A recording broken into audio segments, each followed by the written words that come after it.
So, Kenneth, over the past year, we've seen a variety of reports showing the rise in life insurance underwriting, much of that driven by younger consumers and by the pandemic. Now there's speculation that the interest in life insurance products was fleeting and will again decline with younger consumers. Do you see a way insurers can make life insurance attractive to those younger consumer segments when there's no pandemic driving that demand?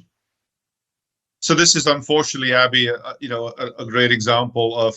how fleeting the attention span is for issues like this, right? And I think we certainly saw in all of our consumer surveys last year a huge spike in the focus on life insurance, on protection products, on all of the insurance products that were out there. And I think it's unclear whether we can say that the pandemic is behind us, quite honestly, but there has been a waning of the interest in those products again, along with the waning of the focus on the pandemic across the board. So I think if the industry is going to actually make a substantive shift towards making these products more relevant to a younger generation, they will have to change the fundamental value proposition. I mean, there's always been the saying that, life insurance is sold, not bought, because it's a push product. And I think that's because it's been framed as a very traditional offer right now. So if we go back to our earlier conversation about how do you actually start to look at the convergence of health and financial assets and insurance together,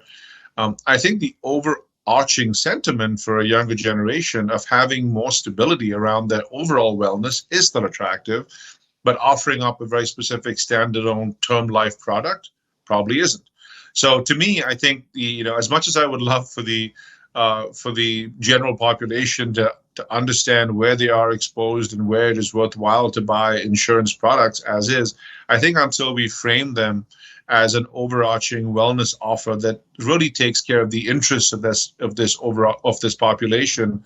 and until we move away from traditional term products, etc., we're still going to see that unwillingness to pay or a perspective that the product's lack of value proposition that's compelling. So I'm a big fan again of the convergence and of the wellness story, backed up by product structures that actually support it. And I think that's the only way that we're going to actually get the newer, younger generations